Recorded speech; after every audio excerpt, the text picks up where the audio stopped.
coisa que eu foquei que você falou, cara, falou acho que umas 3 vezes, é do Kids, das crianças. E tem muito lugar, muita igreja que não dá importância pro Kids, sabe? Cara, e não sabe. Aquilo Muita igreja. é primordial, cara. Eu vou falar pra você aqui de mim, cara. A minha igreja, o Califórnia, não dá tanta importância pro Kids. Eu acabei de ser corrigido por Deus aqui, através de você. Eu vou te falar porque, cara, é a igreja futura. Posso ir mais profundo? Mas deve, mano. Eles são a igreja de agora. Eles são agora a igreja. Porque tudo que está acontecendo, que eles vão utilizar na próxima geração, eles estão aprendendo agora. Sim. Então eles são a igreja de agora. A professora que tá me ouvindo aí do Califórnia, já se prepara que Jean, eu vou te falar a verdade, cara, do que eu aprendi com um pastor amigo, né? Que é o meu pastor o pastor Marcos, lá de Lagoinha, Jundiaí. E é o que ele sempre muito me ensinou, que foi... Sabe, o Kids, a igreja pode estar com o chão furado, mas o Kids precisa ter o melhor piso. A melhor cor na parede. Tudo melhor pra eles. Eles precisam ter o melhor. A gente tá reformando agora lá o nosso Kids, tá, mano? Porque a gente quer fazer um Kids topzera. Por quê? Porque eles precisam ser transformados. Antes de a gente, muitas das vezes, conquistar os pais, a gente precisa conquistar primeiro as crianças. Eles precisam. E é dali que tudo é direcionado. Eles aprendem a Bíblia ali. Eles aprendem a educação na família ali. É importante. Porque dentro de casa, ou até mesmo na igreja, as crianças são caladas. Eu tô falando isso porque eu tenho 5 filhos. Sim. Então, assim, um deles tá aqui. Um coelho quase, aqui. né? É, cara, assim... Coelho quase, né? Eu sigo a Bíblia. Eu quero deixar bem claro que eu sigo a Bíblia. Um pastor coelho. A Bíblia fala crescer, casar e o quê? E multiplicar. O múltiplo de 2 é quanto? Uma matemática simples. Para. Eu já quero declarar sobre a sua... O pastor que não tá fazendo isso não entendeu o evangelho. Meu Deus do céu, meu. Não tenho nenhum filho. Que é isso? Cara, já falou que eu não entendi nada. Cuidado aí que o múltiplo de 5 é 10, hein? Eu quero deixar bem claro. Pastor, eu sigo a Bíblia, que é crescer, casar e multiplicar. Eu tenho mais um que é pra garantir a promessa. Nem crente é, nem crente é. Meu Deus do céu. Eu brinco com o pastor dizendo que ele tem 5 filhos, né? Falta só mais um pra completar a estrela de Davi. Meu Deus do céu. É criança, hein, mano? Meu Deus do céu. Então, assim, eu tô falando por experiência própria. A gente tem o costume de calar a boca das crianças. Puta, pai, eu não sei. Tô conversando, pai, na igreja. Pô, pai, toma o celular. Tá ligado? Cala a boca das crianças com o celular. É mais fácil. É mais fácil, tá cômodo. É mais fácil, mais cômodo. E assim, cara, puta, glória a Deus pela Mas sua é vida, importante, Deus cara. me corrigiu agora. Você focou 3 vezes, cara. Crianças, acho que criança e adolescentes, cara. A gente precisa abrir os olhos pra isso. A igreja precisa abrir os olhos. Tanto para adolescente como para criança. Por que os jovens você não cita? Porque eu acho que o jovem tá numa mudança de fase. A maioria dos jovens. Estão casando, estão indo para um outro período da vida.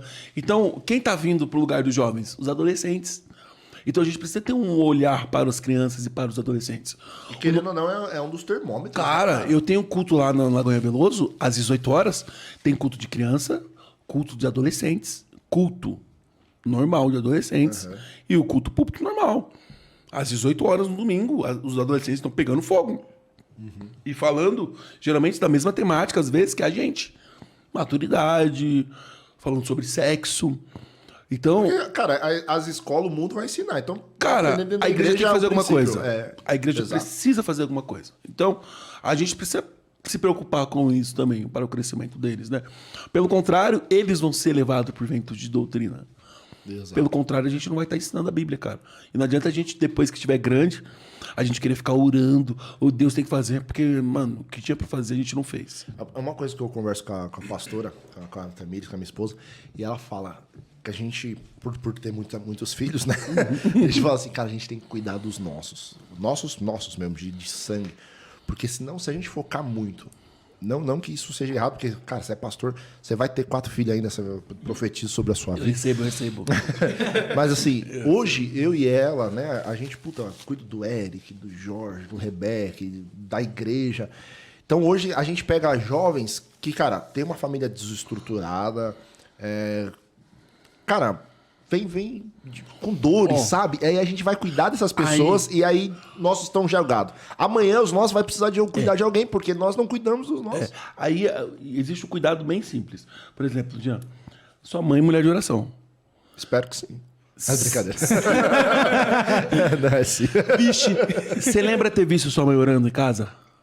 Acordei uma par de vezes assustado com a minha mãe com a mão na minha cabeça. Você lembra ter visto seu pai lendo a Bíblia em casa? Sim. Os nossos filhos precisam ver isso. Ele precisa ver você lendo Sim, Bíblia. sim. Ele precisa ver a gente de joelhos dobrados. Sabe? A gente precisa ver, porque a gente cresceu vendo isso.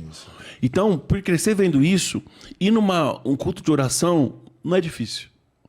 Porque a gente já cresceu. É normal. Ir no culto de ensinamento da palavra não é difícil. Porque eu entendi que é importante eu ler a Bíblia, porque eu vim de uma casa que meu pai tinha hábitos de ler a Bíblia. Então, se nós não ensinarmos dessa forma os nossos filhos, aonde nós perdemos os nossos filhos? Dentro de casa. Aí entra, um dia eu preguei na igreja, que é ser irmão do filho pródigo.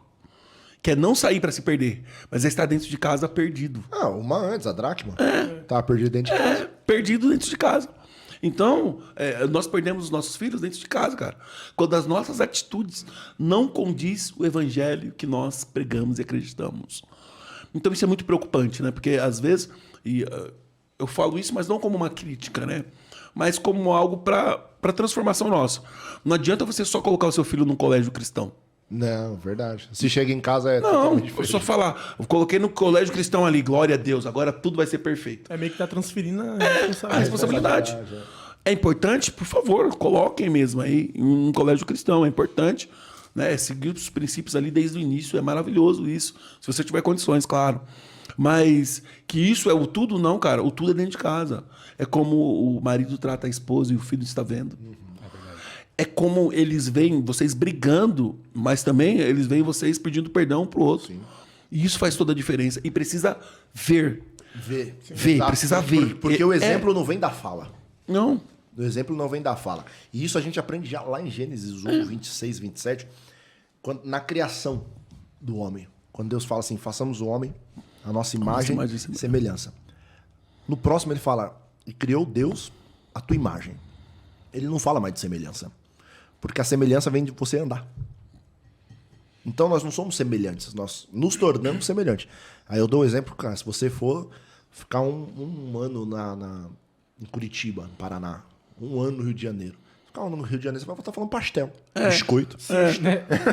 Sextou. Entendeu? Por quê? Porque você convive. Então a mesma coisa dentro de casa. Eu tenho o costume de dormir, eu durmo assim, com a mão na cara. Cara, todos os meus filhos dormem assim. Porque e eu nunca ensinei ele a dormir, cara. Você ensina um filho a dormir? Fala, você tem que dormir. Você não ensina. O meu filho Davi, o de 8 anos, o de 8 anos, ele foi pra escola e a professora veio elogiar ele. Falou, seu filho... Elogiou pra minha esposa. Seu filho é um gentleman. Ele pode estar na mesa aqui pra entregar um trabalho, mas se chegar qualquer mulher antes, ele passa na frente. Cara, é o que eu faço em casa. Eu trato bem a minha esposa. Eu nunca fiz nela, você tem que falar. Você tem que fazer isso. Uma vez ele levantou a mão pra minha filha mais velha, bateu, ela falou, mano, o dia que você bater, aí foi coisa de pai, esquece pastor. Falei, o dia que você levantar a mão pra uma menina, eu vou te quebrar no meio. Ah, pai, eu falei, não quero saber. Quando você viu eu batendo na sua mãe, levantando a mão pra sua mãe? Ah, mas ela tá errada. Eu falei, não quero saber. Nunca vai ser um motivo pra você bater numa mulher. Então, cara, é o exemplo e a gente tem que dar dentro de casa. Então, vai ler a Bíblia. Quando eu dobro o joelho pra orar, meus filhos vêm, principalmente os dois, o Samuel e o Davi, cara, eles dobram o joelho pra orar comigo. E eu não falo, vem aqui, ora. Às vezes eles estão lá, vão dormir sozinhos, eles ficam de conchinha e começam...